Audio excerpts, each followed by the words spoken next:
ادارے سے تعلق رکھتے ہیں، آپ کہیں گے کہ فیڈرل کی طرف سے بھی کوششیں جاری ہیں، لیکن ابھی بھی کرپشن کے حوالے سے ہمارے ہاں اطمینان نہیں کہ کرپشنز پر جو عناصر کرپٹ ہیں ان پر ہم کس طرح سے گرفت یا کس طرح سے ہاتھ ڈالتے ہیں. کیا سمجھتے ہیں کہ کچھ منظر عام پر لا کر سزائیں دی جائیں جس سے لوگ سمجھ سکیں کہ اب اس قسم کی سزائیں جو ہیں وہ ہمیں فیس کرنا پڑیں گی؟ رانا صاحب، دو طرح کی کرپشن ہے. ایک تو کرپشن ہے جو عام ایک کرپشن ہے، کسی نے گلی کے اندر پیسے کھا لیے، نالی کے پیسے کھا لیے، کہیں سے بھی گند کھا لیا، اس نے سڑکوں کے پیسے کھا لیے، اسکولوں میں پیسے کھا لیے. لیکن ایک کرپشن ہے صحت کے حوالے سے. میں یہ سمجھتا ہوں کہ صحت کے حوالے سے، ہیلتھ کے حوالے سے جو کرپشن ہے، اس کے اندر کسی قسم کی معافی نہیں ہونی چاہیے. کیونکہ میں پہلے کہہ چکا ہوں، جیسے آپ نے کہا کہ 200 مریضوں بچائے جا سکتے تھے. یقین جانیے کہ اگر اس کی پراپر انویسٹیگیشن ہو. میں سیکرٹری ہیلتھ کا شکریہ ادا کرتا ہوں. میں نے جب سیکرٹری ہیلتھ کو کمپلینٹ کی تو یہ خود آئے وہاں پہ انویسٹیگیشن کی، اور آج اللہ تعالیٰ کی مہربانی سے خود سیکرٹری ہیلتھ نے، گورنمنٹ آف پنجاب نے میرا موقف تسلیم کیا، اور انہوں نے کہا جی کہ واقعی 86 لاکھ روپے کی کرپشن ہوئی، اور 28 لاکھ روپے کے جو چیک تھے وہ کراس چیک کے بجائے کیش چیک دے دیے گئے تھے. اس میں میں صرف یہ کہنا چاہوں گا، جو میں اب بات کرنا چاہ رہا تھا پہلے، جو میں بات کر رہا تھا کہ اگر اس کو تھوڑا سا اس کا پراپر جائزہ لیں. میں اپیل کرنا چاہتا ہوں وزیر اعلیٰ صاحب سے بھی، سیکرٹری ہیلتھ سے بھی. اس کے اندر اگر آپ دیکھیں تو مین رول 4-5 بندوں کا ہے. اس میں اگر آپ دیکھیں تو ایک ڈرگ مافیا وہاں پنڈی کے اندر، اس مافیا کا یہ رول ہے کہ ایک ہی شخص ہے جس کی 5-6 کمپنیز ہیں. جی میں اس شخص کے حوالے سے جانتا ہوں. ہم نے کچھ اس رپورٹ کی تیاری میں بھی ہمیں معلوم ہوتا کہ 5 ناموں سے مختلف فارمیسیز ہے. پنجاب فارمیسی ہاسپٹل کے اندر بھی ٹینڈر ہوتا ہے، وہی ٹینڈر اپروو ہوتا ہے.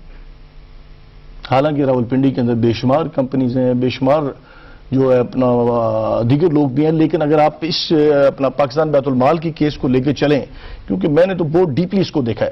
جب میں پہنچا اس نتیجے پہ، جب وہاں پہ جا کے اس کی رجسٹریشن چیک کی تو پتا چلا کہ ظلم کی بات یہ کہ ایک شخص 5 کمپنیز، اور راولپنڈی کے اندر سارے ادویات کے ٹھیکے اس کے پاس ہیں.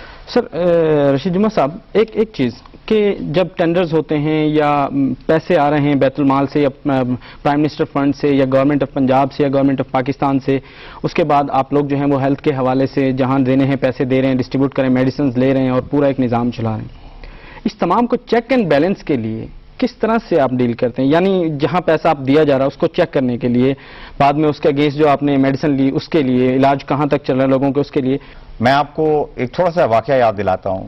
یہ پرویز علائی صاحب کا زمانہ تھا. انہوں نے، ان کے یہاں سے خبر یہ آئی کہ جی انہوں نے ڈیلیگیشن بنایا کوئی 40-50 افسروں کا جو سنگاپور جا رہے ہیں یہ دیکھنے کے لیے کہ وہاں پہ اتنی اچھا نظام کیوں ہے.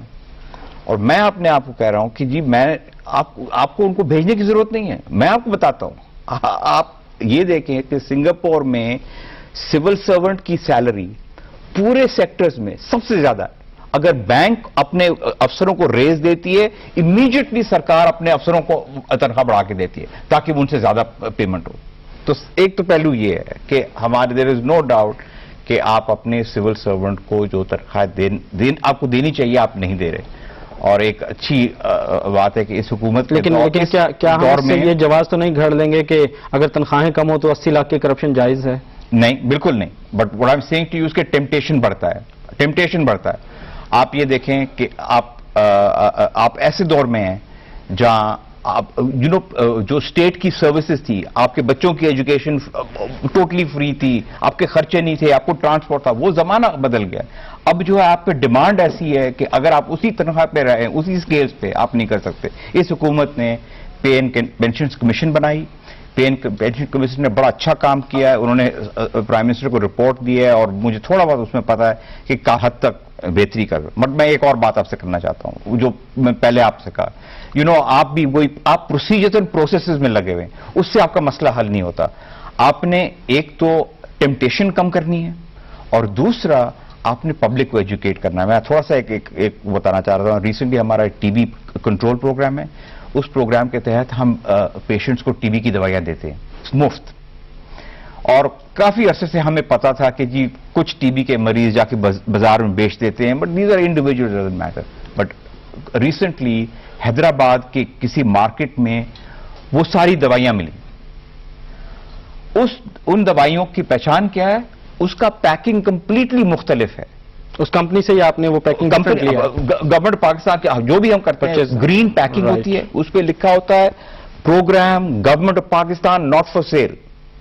ایون دین اب میں آپ سے کہوں کہ اگر آپ بازار جاتے ہیں اور آپ کو یہ بھی مل رہی ہے اور وہ بھی مل رہی ہے اور آپ یہ لیتے ہیں تو یہ کس کی غلطی؟ تو پھر میرا خیال ہے کہ اویئرنیس کے ساتھ, جہاں اویئرنیس ڈاکٹر صاحب نے کہا کہ اویئرنیس کی کمی ہے اور جہاں تنخواہوں کی کمی ہے, کیا خوف کی کمی نہیں لگتی آپ کو کہ عوام کے اندر خوف کی بھی کمی ہے جو کرپشن کرنے جا رہے ہوتے ہیں جو لوگ؟ میری جو سوئی ہے نا ابھی تک اسی بات پہ اٹکی ہوئی ہے کہ میں آپ سے پوری بات کرنا چاہتا ہوں. ضرور. آپ نے 200 مریض بچانے کی بات کی, میں کر رہا ہوں جو انہوں نے مارے ہیں اس کی بات. یعنی خوف کی کمی نہیں, خوف کی کمی نہیں ہے. میں اولی فیملی کے حوالے سے بات کرنا چاہ رہا ہوں. سزا کا خوف نہیں, میں اسی بات پہ آنا چاہوں. جو لوگ انہوں نے مارے ہیں اس میں یہ کہ پاکستان بیت المال نے ایک کمپنی کے ساتھ, روش کمپنی کے ساتھ ایک ایگریمنٹ کیا ہوا ہے کہ ہمارے سارے انجیکشنز یہ کمپنی پرووائڈ کرے گی اولی فیملی کے اندر, پورے پنجاب کے اندر. لیکن روش کمپنی سے ایک انجیکشن بھی نہیں لیا گیا. 83 لاکھ کے لالا چیپٹر ہے جو تو بالکل ریڈ ہینڈڈ پکڑے گئے ہیں, لیکن جن لوگوں کو انجیکشن دیے گئے ہیں وہ کون سے انجیکشن تھے؟ تقریباً 4.5 کروڑ روپے میں نے ایک سال کے اندر اولی فیملی ہاسپٹل کے اندر دیا ہے. میں وزیر اعلیٰ صاحب سے, ہیلتھ سیکرٹری صاحب سے. نہیں تو وہ انجیکشن جو تھے وہ روش کمپنی سے جو ہیپیٹائٹس سی کے مریضوں کے لیے تھے نہیں لیے گئے. میں وہی تو بات کرنا, وہی تو بتانا چاہتا ہوں کہ آپ کا ایک ایشو لادا ہے کرپشن. ٹھیک ہے, رائٹ, لیکن وہ جو دوائی ان کو دی گئی کیا وہ اسی مرض کے لیے تھی؟ سیکنڈ جو پورشن ہے کہ وہ کون سے انجیکشن تھے. یقین جانیں کہ مجھے جب تھوڑا سا علم ہوا کہ وہ پانی کے بھرے انجیکشنز پیشنٹ کو لگاتے رہے وہاں پہ. ایک پیشنٹ آیا, غریب مسکین پیشنٹ آیا, اس کو تو پتہ ہی نہیں ہے پیگسس کیا ہے, انجیکشن کیا ہے, سارا کچھ. اب اس بات کی جو میں بار بار آپ سے ڈیمانڈ کر رہا ہوں مطلب سیکرٹری ہیلتھ سے, کم از کم ایک انکوائری کمیٹی بنائیں, وہ دیکھا جائے کہ وہ کون سے انجیکشن تھے جو ان پیشنٹ کو لگائے گئے. 83 لاکھ کا لادا چیپٹر ہے, وہ تو بالکل ہر چیز لادا ہو گئی, وہ تو بالکل پکڑیں گے. لیکن وہ جو انجیکشن انہوں نے لگا دیے تھے پیشنٹ کو, اس کے بارے میں تحقیقات بہت ضروری ہے. پھر آپ کو اس کا جو اصل چیپٹر آپ کے سامنے آئے گا کہ اس کے اندر کون کون سے لوگ انوالو ہیں. رشید جمعہ صاحب, ایک اور چیز یہاں دیکھیے کہ فارماسیوٹیکل کمپنیز کے حوالے سے عموماً دیکھا جاتا ہے کہ جو جنیرک پروڈکٹس آتی ہیں ان کو پروموٹ کرنے کے لیے ڈفرنٹ مینز استعمال کیے جاتے ہیں.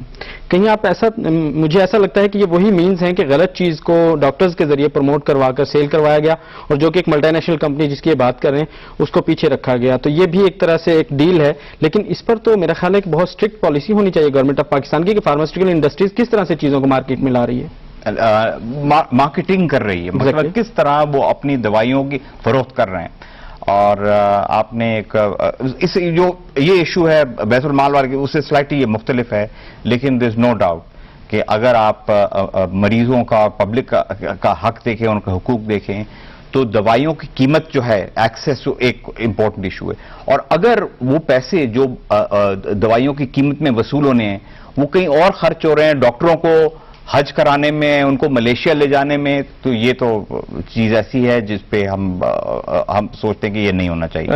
آپ کا تعلق چونکہ فیڈرل ادارے سے ہے, آپ ایک وفاقی ادارے کو ہیڈ کر رہے ہیں, حکومت سے بھی یقیناً آپ کا رابطہ ہے. آپ کیا کہیں گے کہ موجودہ حالات میں کیا آپ سمجھتے ہیں کہ اس وقت ہمارے پاس جمہوریت موجود ہے, ایک جمہوری حکومت ہے اور پیپلز پارٹی کی حکومت ہے جس کے ساتھ یقیناً پنجاب میں آپ دیکھ رہے ہیں ایک الحاق ہے, کہ کس طرح سے ان ایشوز کو, یا جہاں جہاں کرپشن کے ایشوز ہیں, کس طرح سے ڈیل کیا جائے, اور ان کے لیے عوام کے سامنے کون سی ایسی چیزیں لائی جائیں, کیا سزا کا جو خوف ہے وہ کس حد تک لایا جائے کہ یہ اس طرح کے جان لیوا کرپشنز معاشرے سے ختم ہو. بیسیکلی میں یہ سمجھتا ہوں کہ جب تک یہ کرائم جنرل کورٹ کے اندر نہیں آتا, ایک ڈرگ کورٹس موجود ہیں لیکن وہاں کا ایک اپنا نظام ہے, ڈرگ انسپیکٹر, ڈرگ ججز, سارا کچھ. لیکن اس کو جب تک آپ اس سے نکال کے عام کورٹ کے اندر نہیں لاتے تب تک اس معاشرے کے اندر تبدیلی نہیں آ سکتی. ڈاکٹر جمعہ صاحب بیٹھے ہوئے ہیں کہ ڈرگ کورٹس کے حوالے سے, ڈرگ انسپیکٹر کے حوالے سے, وہ تو کبھی پھر اگر کوئی لمبی بات ہو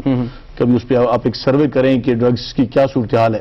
لیکن اگر آپ اس کو نکال کے اچھا جنرل کورٹس کے اندر لے آئیں جہاں پہ عام ٹرائل ہوتے ہیں, پھر میں یہ سمجھتا ہوں تبدیلی آ سکتی ہے, ادروائز یہ تبدیلی نہیں آ سکتی. کیا سمجھتے ہیں موجودہ وقت میں بیت المال کا کیا رول ہے؟ اور دیکھیں جی, کبھی تو اس کو بیتا ہوا مال کہا کرتے تھے لوگ. اچھا, بیت المال سے بیتا ہوا مال کہا کرتے تھے, لیکن آج میں چیلنج سے کہہ سکتا ہوں کہ پاکستان بیت المال میں کسی قسم کی کرپشن, کل میرا ایک بہت ہی قریبی عزیز تھا پاکستان بیت المال میں, اس کا میں نام نہیں لے سکتا, جس کا تھوڑا سا ایشو میرے سامنے آیا ہے, آدھے ایک گھنٹے کے اندر